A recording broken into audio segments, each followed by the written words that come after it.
Muy buenas tardes a todos. Esta es la tutoría síncrona correspondiente a la semana 10.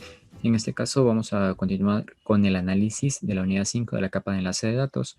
Si bien este tema ya fue estudiado durante la semana anterior, pues algunos de los compañeros habían pedido el hacer una referencia a la parte de detección y estimación, los códigos de detección y estimación. Entonces voy a aprovechar para hacer una revisión en este caso.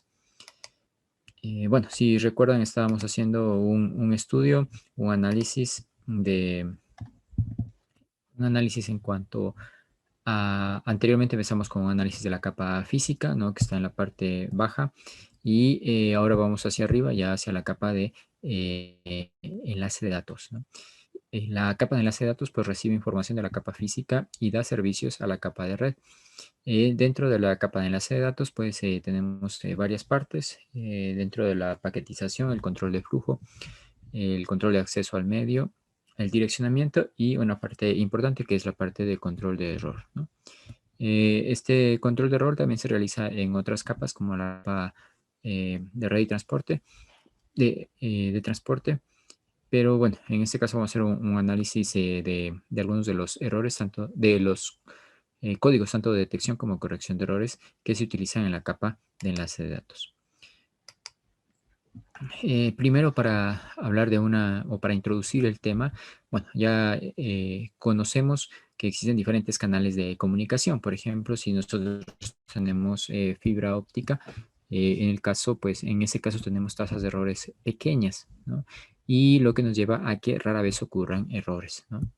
Sin embargo, por ejemplo, en otro tipo de canales de comunicación, como los enlaces inalámbricos, estos presentan una tasa de error muy grande, ¿no? Que está relacionada con el canal propiamente, con las diferentes interferencias que puede haber y el ruido y demás elementos que interfieren en la comunicación. Debido a eso, entonces, el error de transmisión está siempre presente y es una norma como tal y puede ser bastante elevado.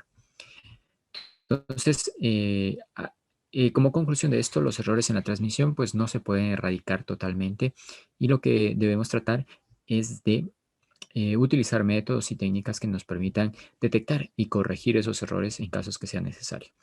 Entonces, bueno, tenemos una red, siempre lo que estamos haciendo es enviando una señal, en este caso señales binarias, pero por su parte siempre tenemos un ruido agregado y al momento de transmitir una señal desde la red 1 hacia la parte 2, hacia el receptor, entonces va a llegar sumado, ¿no? La señal sumado al ruido. Eso es lo que va a pasar. Eh, bueno, por su parte, entonces, los datos se pueden dañar durante la transmisión debido a estos errores, debido a las interferencias y demás ruido que existe dentro del canal. Para una comunicación confiable, entonces, el error debería poderse detectar y corregir en algunos de los casos. Sobre todo, la detección y corrección de errores se implementa en tanto en la capa de enlace de datos, como les decía anteriormente, como también en la capa de transporte del modelo OSI. Existen varios tipos de errores, pero generalmente se clasifican en dos principales, que sería la parte de errores de un único bit o ráfagas como tal, ¿ya? De acuerdo a eso, entonces veamos la clasificación en cuanto a tipos de errores y errores de un único bit o single bit error. En este caso, hacemos referencia a aquellos errores cuando únicamente un bit en los datos se ha cambiado. Por ejemplo, tenemos la trama enviada en la parte derecha, ¿cierto? Tenemos esa trama enviada que es 0000010 y vemos que eh, es- se transmite a través de un medio y llega hacia el receptor, pero en el receptor uno de los bits eh, se, se cambia, ¿no? Cambia de 0 a 1, ¿no? Y esto introduce un error. Entonces, tenemos un cambio de un único bit. Esto de acá está dentro de lo que se conoce como single bit error. También podemos tener dentro de esta parte o este grupo errores de múltiples bits, ¿no? Multiple bit error. Cuando dos o más no consecutivos, ¿no? Esto para hacer una diferencia del siguiente tipo que son los de ráfaga. Entonces, cuando dos o más no consecutivos bits en la unidad de datos, que sería, bueno, la trama como tal, ha cambiado. Entonces, en este caso, por ejemplo, tenemos, bueno, en este caso el que está enviando está hacia la, eh, hacia la izquierda Y enviamos y vemos que existen dos que se han cambiado, ¿no? El 1 ha cambiado por 0 y el 0 ha cambiado por 1. Entonces tenemos dos errores, pero no son consecutivos, ¿no? Esto es conocido como errores de múltiple bit o multiple bit error. Y por otro lado tenemos los errores de ráfaga o burst errors, que significa que dos o más bits consecutivos en la unidad de datos ha cambiado, ¿no? Entonces, por ejemplo, tenemos la parte donde los bits que son enviados y los bits recibidos, y vemos que dos bits consecutivos, y luego de eso, al, luego de dos saltos más, nuevamente otro bit entra en error. Entonces, toda esta longitud se considera, y en este caso tenemos una longitud de ráfaga de error de 5 bits, dentro de los cuales pues existen en realidad tres errores, ¿no? Esto se conoce como errores de ráfaga. Bueno, en base a ese tipo de errores y esa clasificación, vamos a ver las estrategias que se tienen, los métodos para poder atender esta situación. Entre ellos tenemos dos, que es la parte de códigos que sirven para la corrección de errores, que en cuyo caso hablamos de incluir suficiente información redundante para que el receptor pueda deducir cuáles debieron ser los datos transmitidos. Y la otra técnica es utilizar códigos de detección de errores, ¿no? Incluir solo suficiente redundancia para permitir que eh, el receptor detecte que existe un error. Estos códigos a veces se pueden también mezclar, ¿no? O también existen códigos que permiten hacer ambas tareas, la parte de detección y corrección al mismo tiempo. ¿Por qué hacer esa situación? Bueno, en algunos casos, por ejemplo, queremos la parte de detección. Como lo mencionábamos anteriormente, existen diferentes tipos de canales y ellos tienen también variación en la cantidad de errores que generan. Por ejemplo, en fibra óptica, pues decíamos que la cantidad de errores que se presentan son pocos, ¿no? Entonces, yo, por ejemplo, sí quisiera poder detectar los errores cuando existen, pero quizás no me interese hacer directamente una corrección. ¿Por qué? Porque, como mencionamos, para hacer una corrección yo también necesito tener redundancia, ¿no? Eso quiere decir que voy a utilizar una parte de la trama en enviar esa redundancia y no van a ser propiamente datos de información eh, mm, propiamente dicha, ¿no? Y vamos a ocupar el ancho de banda en la parte de redundancia. Entonces, si es un canal que es estable y que donde no se generan muchos errores, estamos desperdiciando el ancho de banda para la parte de transmisión de datos. Lo más fácil entonces sería utilizar un código de detección y en base a eso, si se detecta un error, pedir la retransmisión de la información de toda la trama, porque esto va a suceder pocas veces. En cambio, en otros canales, como lo había mencionado en canales inalámbricos, por ejemplo, donde existe una gran cantidad de errores, queremos detectar los errores, pero también va a ser importante corregir los errores. ¿Por qué? Porque si pedimos una retransmisión, es posible que, como estamos enviando a través de un canal ruidoso, con interferencias y todo, pues es posible que nuevamente llegue con errores y entremos en un ciclo repetitivo de detectar, solicitar retransmisión sin poder conseguir una trama completa. Por eso es importante la parte de corrección. Entonces, detectar, eh, se intenta corregir con la redundancia que se tenga y en base a eso, pues ya se continúa al siguiente proceso. Entonces vamos a ver algunos ejemplos, en este caso de la parte de códigos de detección de errores.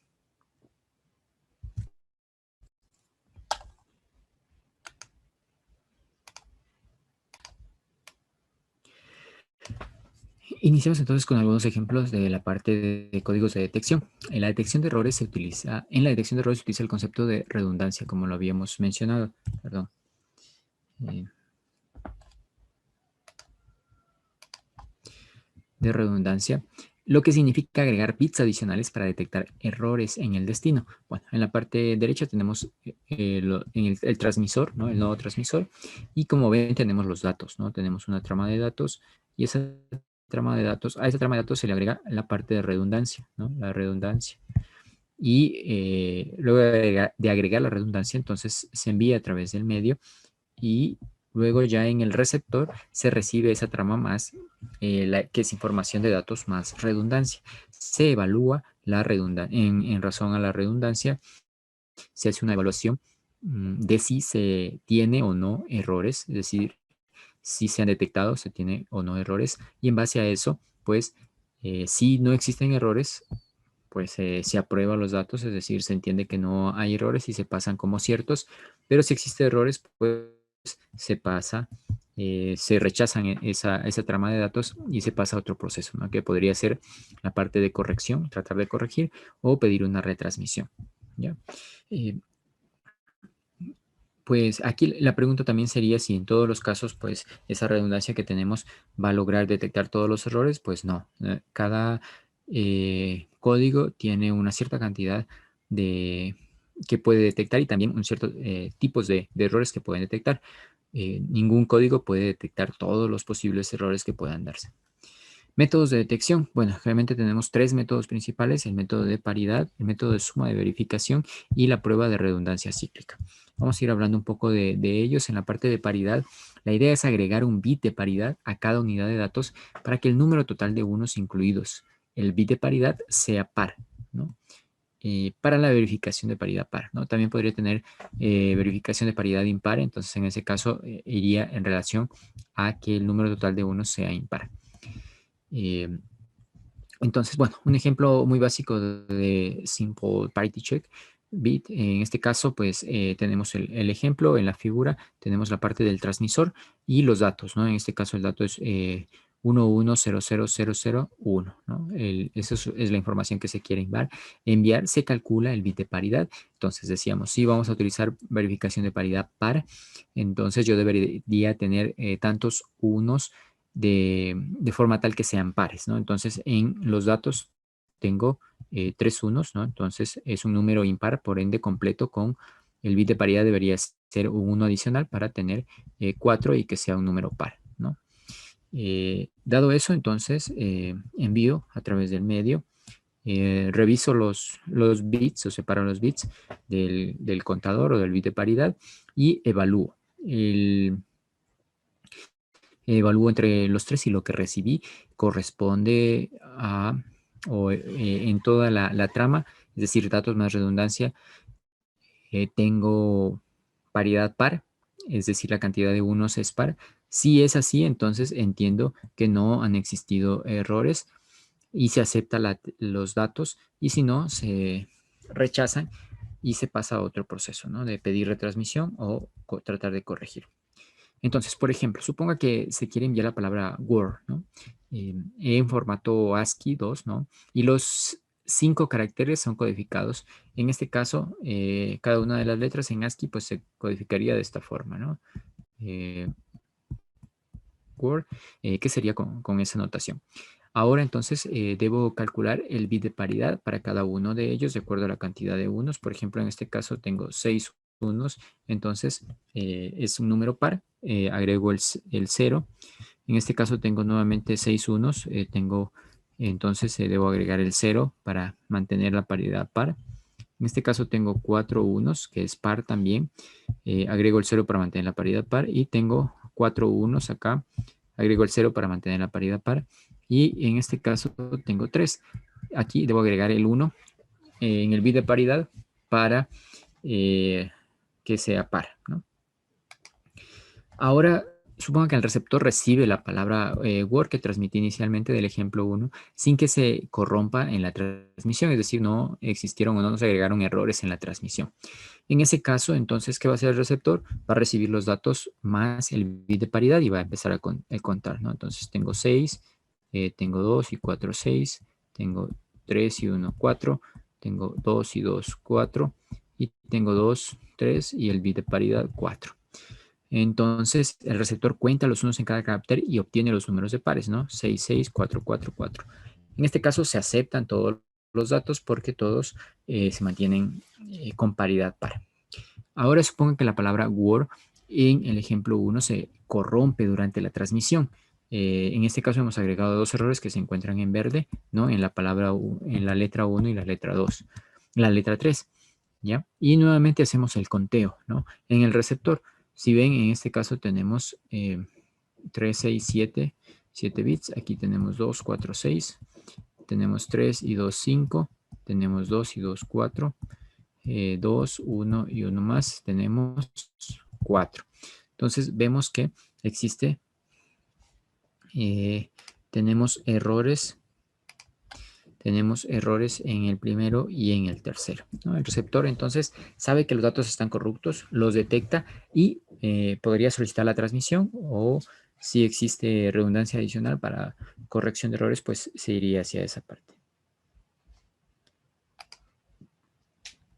Otra opción, bueno, como ven, en ese caso de paridad par, resulta que también si yo, por ejemplo, tengo una alteración de 2 bits, por ejemplo, si en esta palabra que tengo un error en la tercera, además de cambiarse el 0 por 1, se cambió este 1 fue cambiado por 0 también. En ese caso aún voy a mantener paridad. Si ven, ¿no? Si cuento los unos voy a tener el valor de 4. Mantengo paridad, pero ¿qué es lo que pasa? Es que tengo dos errores. Entonces, en este caso, con la paridad que tenía ahora, pues únicamente nos está funcionando hasta un error, ¿no? Bueno, o está detectando un error. Si existieran 3 cambios, podría ser que se mantenga todavía, ¿no? Pero bueno, tiene limitaciones, como les decía, todos los códigos de detección y corrección tienen limitaciones y detectan cierta cantidad. Una opción de mejorar esta es utilizar la paridad de dos dimensiones, ¿no? La paridad de dos dimensiones. En este caso, como ven, tenemos la trama original. Tenemos la trama original, cuatro palabras en la parte de arriba que van a ser transmitidas, ¿no? Entonces, esas 4 palabras están posicionadas en forma matricial en la parte de abajo, ¿no? Si ven la palabra 1, la palabra 2, la palabra 3 y la palabra 4. Y como ven, hay paridad o se está contando paridad tanto en las filas como en las columnas. Entonces hay un bit de paridad para las filas, ¿no? Es decir, cuento la cantidad de 1 en filas. Aquí tengo 1, 2, 3, 4, 5. Entonces necesito agregar un bit de paridad 1 y así, ¿no? Para las demás filas. Pero también existe bit de paridad para las columnas, ¿no? En este caso, por ejemplo, tengo 1, 2. Entonces necesito agregar el 0. Tengo 1, 2, 3, necesito agregar el 1 y así sucesivamente. Tengo entonces 2 bits. Entonces envío, como ven, para enviar la trama, tengo los datos agregado el bit de la fila, ¿no es cierto? Los datos agregado el bit de la fila, los datos agregado el bit de la fila, y aparte tengo una palabra adicional en donde se envía la paridad de las columnas.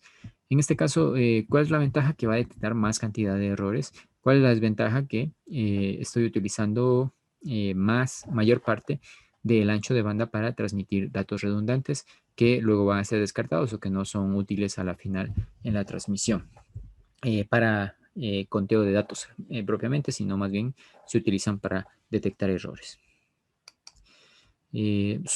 Como ejemplo, supongamos que se envía el siguiente bloque, ¿no? Tenemos estos 4 que habíamos revisado antes, más la parte de paridad de la columna.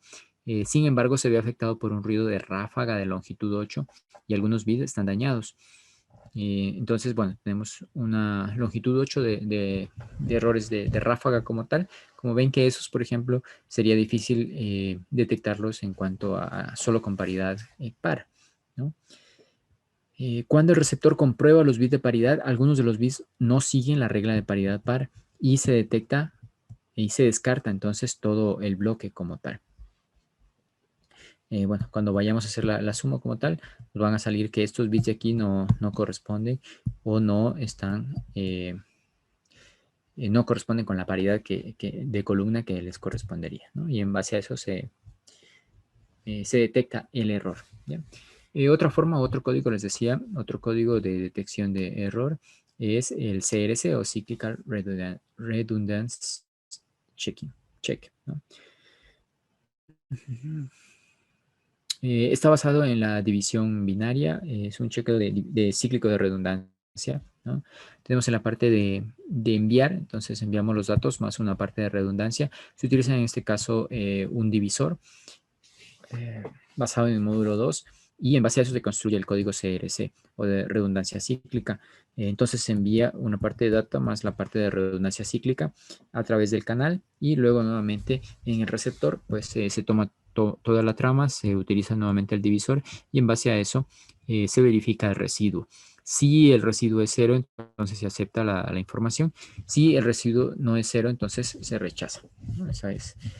Como ejemplo, podríamos tomar un código binario de redundancia cíclica de tamaño nk, donde k corresponde a los bits de datos que se codifican en n bits de códigos añadidos a los bits del mensaje, es decir, una secuencia de n minúscula igual a n menos k bits.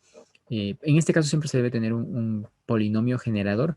El polinomio, si tomamos como ejemplo el polinomio x3 más x más 1, que es una forma algebraica de escribir los polinomios que corresponde con este polinomio 1, 0, 1, 1, o bueno, una subtrama de bits. ¿Cómo se llega a esto? Bueno, luego lo vamos a ver con más detalle, pero entonces tenemos una palabra de datos que es la que se quiere transmitir, que es 1, 0, 0, 1, y el polinomio generador. Entonces, les decía, se realiza una división basada en módulo 2.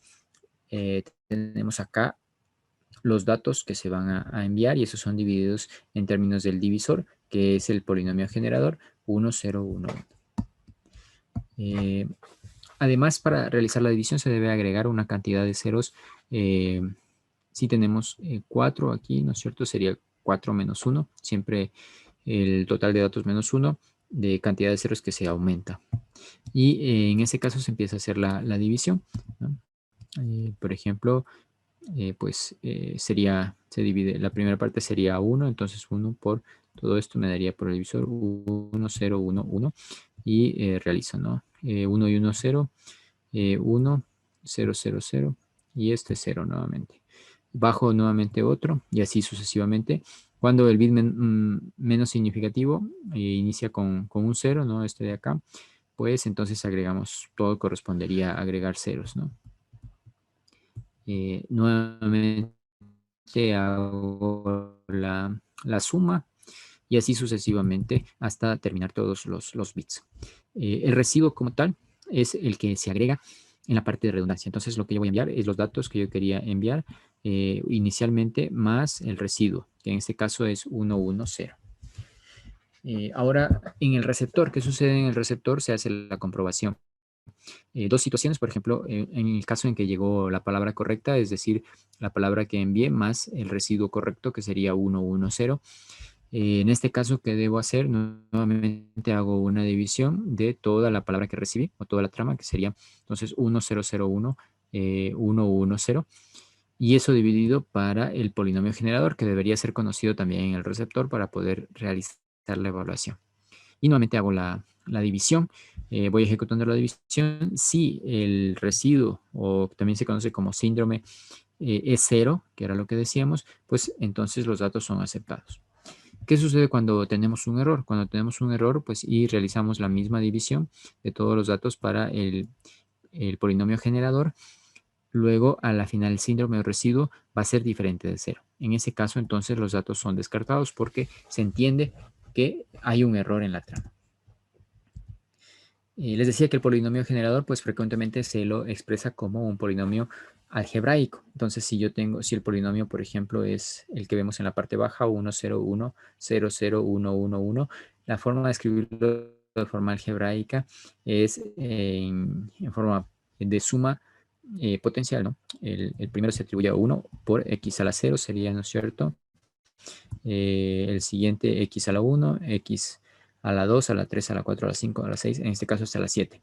Como ven, como aquellos que son 0, pues entonces esos se descartan, ¿no? Porque yo tendría 0 por x a la 3, que a la final me daría 0, ¿no? Entonces no es necesario ponerlo.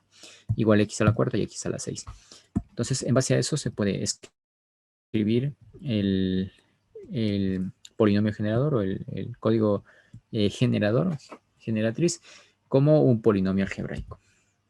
Bueno, algunos códigos generadores comunes con su aplicación, cuando se ven ahí, el CRC4 con una cantidad de bits añadidos de 4, el CRC8 con 8 bits añadidos, hay el CRC10, el 16 y el 32.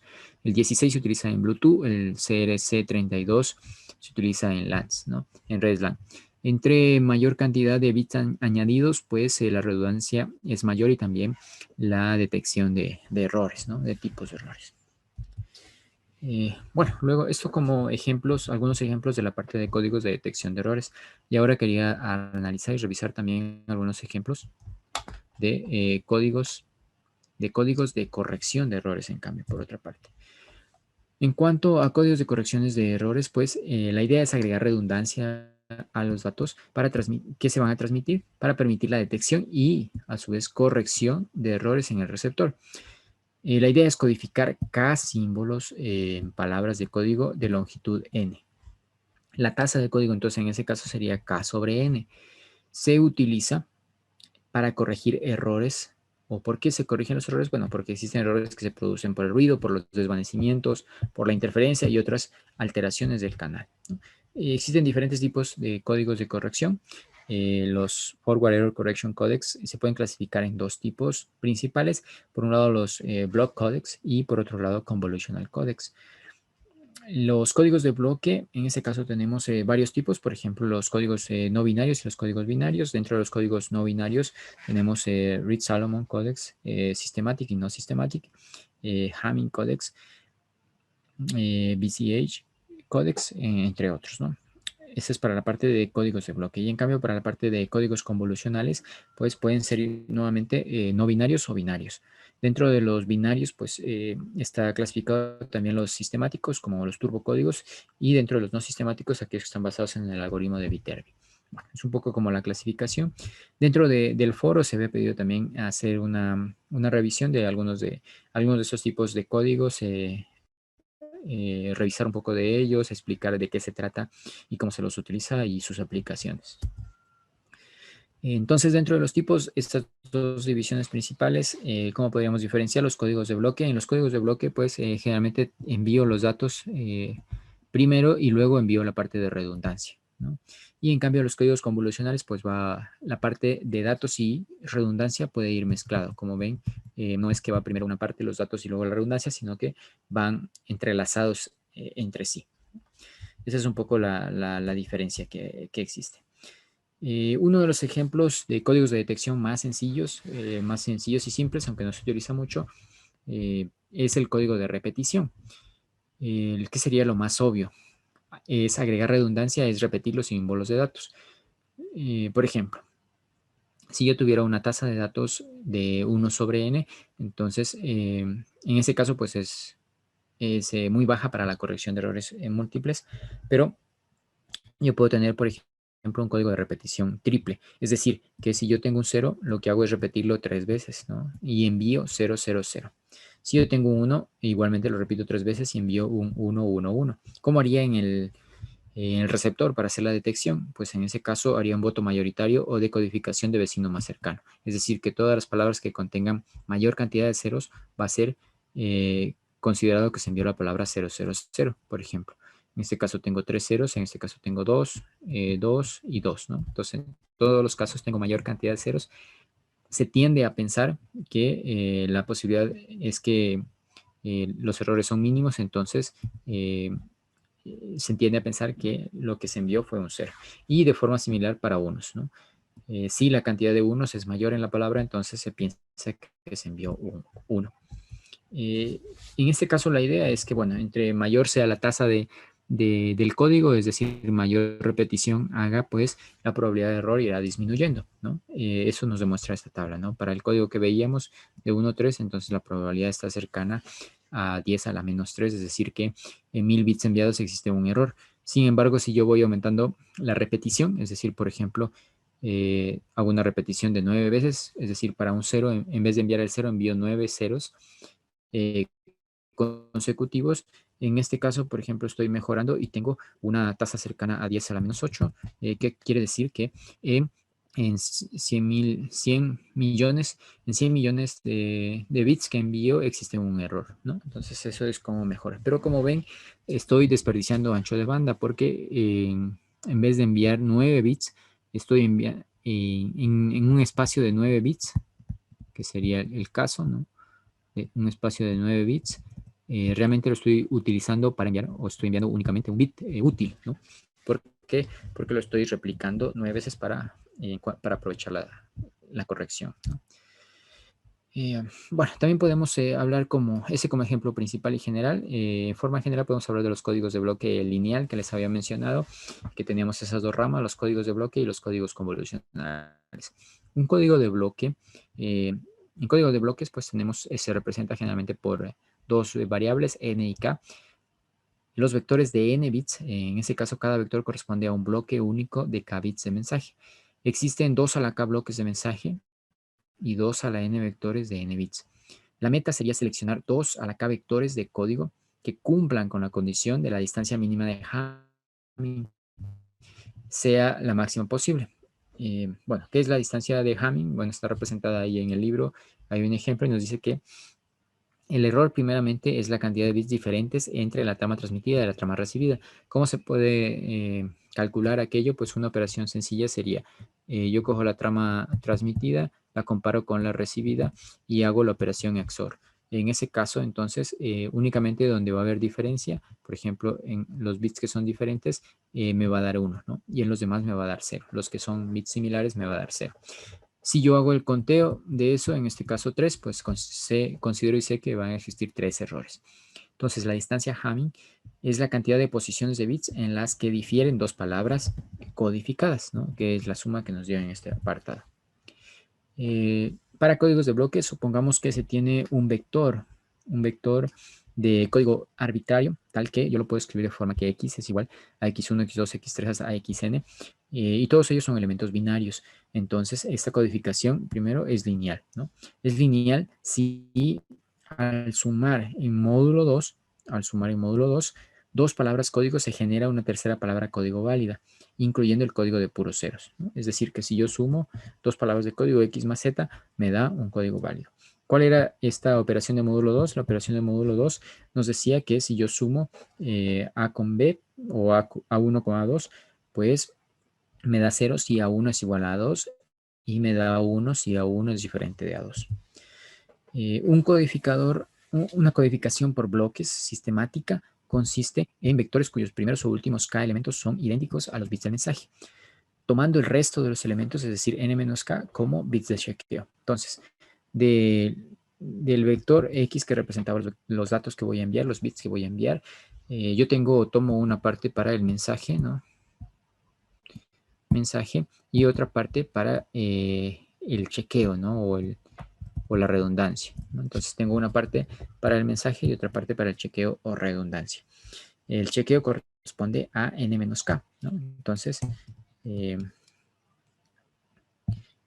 todo esto sería n y de n, y esto de acá sería n menos k, ¿no? Menos k, perdón, menos k, ¿ya? Entonces la cantidad de datos sería k. Listo. El vector de código X puede obtenerse también a través de una multiplicación de matrices. Por ejemplo, yo lo podría escribir en términos de M por G, donde M es una matriz generadora que está compuesta por dos partes o secciones. La primera es una matriz de identidad de K por K y la segunda es la matriz de paridad, que se compone por unos valores que se pueden calcular o generar en términos de la multiplicación de unas matrices, ¿no? G en este caso, entonces, que está asociada en la parte de arriba de la matriz generadora, reproduce el vector de mensaje para los primeros k elementos de X, ¿no? Y P genera el vector C a través de la multiplicación de la matriz M, la matriz generadora, por la matriz de paridad. En el receptor, ¿qué se debería hacer? En el receptor tenemos un vector Y, ¿no? Que podría ser diferente de X. Si existe un error, entonces Y va a ser diferente de X, el vector que yo transmití. Un método para determinar si existe esa diferencia o no, si existen errores, es hacer una matriz de chequeo de paridad. Esa matriz la podemos denominar H, y H transpuesto, no, esta T hace referencia a la transpuesta, es decir, transpuesto de una matriz corresponde a el cambiar filas por columnas y columnas por filas. Entonces, la matriz de chequeo debería ser tal que se tenga la división de P sobre la matriz identidad de Q por Q. P es la matriz de paridad que teníamos anteriormente y de Q es una matriz identidad de Q por Q, ¿no? Si yo hago la multiplicación de X por h de t, x es la información que fue transmitida, debería darme 0. Si esa condición no se cumple, entonces el código va a tener errores, ¿sí? La detección de errores puede basarse en el vector síndrome. Nuevamente, ese vector síndrome se podría calcular por la multiplicación de y por h de t. Nuevamente, si todos los elementos del síndrome son iguales a 0, quiere decir que y es igual a x o y, o también que y es igual a otro vector código y el error de transmisión no se pudo detectar, ¿no? Eso es si el síndrome es 0, ¿no? Es decir, que hay dos opciones en ese caso, que no existe errores o que el error no se pudo detectar, ¿ya? Y por otro lado, los errores se indican en la presencia de los elementos distintos de 0 en la matriz S, ¿no? Cuando se hace ese cálculo de multiplicar el vector que se recibió por la matriz H, ¿no? O la matriz de chequeo de paridad. Si X se corrompe con un vector de error E, entonces lo que yo recibiría sería el vector que yo transmití más el vector de error. Y el síndrome yo lo podría calcular nuevamente, recuerden que era Y por la matriz de paridad. Y como ven, cuando yo multiplique X por H de T, sabemos que me debe dar 0. Y entonces me queda únicamente el E por H de T. Eso quiere decir que el síndrome depende únicamente del patrón de error y no del vector transmitido. Y que al existir errores de codificación, ese indicará, o el síndrome indicará en dónde se encuentra ese error. Bueno, es un poco en parte a la codificación por bloque, y la otra idea serían los códigos convolucionales. En este caso, pues, en los códigos convolucionales se trabaja bit por bit. Generalmente se utiliza registros de desplazamiento de k etapas, como se ve en la gráfica, e ingresan L bits de entrada, ¿no? Y realizo V o necesito V sumadores de módulo 2. Y en base a eso voy a tener los bits de salida. Por ejemplo, si tenemos el siguiente codificador convolucional, ¿no? Tenemos una entrada, tenemos un registro de 3 para 3 hasta 3 bits y una tasa de bits dada. Y tenemos esta combinación, como ven, de módulo 2, ¿no? Esa combinación de aquí puede cambiar con diferentes tipos para los diferentes tipos de código que van a dar diferentes resultados. En ese caso, estoy teniendo dos respuestas, U1 y U2. Por ejemplo, entonces, ¿cómo se codifica? Bueno, en este caso solo voy a hablar un poco de la parte de transmisión y la codificación. Les dejo también para la parte del foro, lo que han estado por ahí revisando, la parte ya de detección, ¿no? Un poco también por el tiempo, de cómo se realiza la detección de un código convolucional. Pero bueno, en la parte de transmisión, siempre el registro de desplazamiento debe empezar conteniendo todos los valores en 0. Eso implica que la primera salida que yo voy a tener de 1 y 2, de las salidas en este punto, ¿no? Pues van a ser 0. Luego, si por ejemplo tenemos un mensaje, ¿no? El mensaje es 1, 0, 1. ¿Cómo se va procesando a través del shift register y cuáles son los valores que voy a obtener a la salida en base a los cuales se va a transmitir? Pues el primer bit en entrar sería el 1, ¿cierto? El primer bit sería el 1. Entonces ingresa el 1. Recuerden que esto inicialmente estaba en ceros y ahora ingresé con el primer valor, que fue 1. Se desplaza una posición cada vez. Entonces hago la suma, por ejemplo acá sumo 0, 0 y 1, entonces me da como resultado un 1. Por el otro lado debo sumar 0 y 1, entonces nuevamente me da 1, ¿no? Que sería la primera posición de la tabla. Luego de eso viene el siguiente paso. En el siguiente paso, en el paso 2, ya ingresa el 0, ¿no es cierto? Y tengo el 1 se desplaza, este se desplaza y este ya sale y ingresa el 0, ¿no es cierto? Entonces tengo 0, 1, 0. Nuevamente hago el cálculo. Para el 1, pues sería 0 más 1 más 0, me da 1, ¿no es cierto? Y en el caso de la parte verde sería 0 y 0, 0 y 0 quedan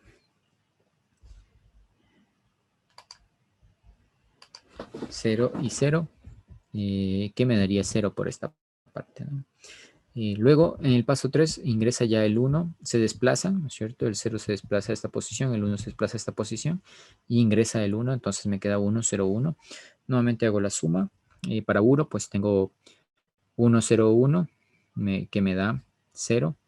Y para U2 tengo 1 y 1, que me da 0. y obtengo la salida. Y así, ¿no? Nuevamente se desplaza, en este caso, ceros hasta llegar al punto final en donde nuevamente el registro contiene únicamente ceros, ¿no? Estos son todos los valores resultados. En base a eso, pues se tiene la palabra para ser enviada. Que como ven, les decía al inicio, pues no es que tenemos una sección de datos y luego la sección de redundancia, sino que va mezclado la parte de redundancia y parte de datos. Como les decía, pues les dejo un poco como para su revisión la parte de cómo, basado en esos códigos, cómo se puede hacer la detección, en cambio, de si existe o no, cómo se puede hacer la detección y la corrección en cuanto a errores con los códigos convolucionales. Bueno, eso está planteado también en la parte del foro calificado. Bueno, esto es un poco lo que teníamos para este día en cuanto a hacer una revisión de la parte de códigos de detección y corrección de errores que son útiles en la capa de enlace de datos. Muchas gracias por la atención.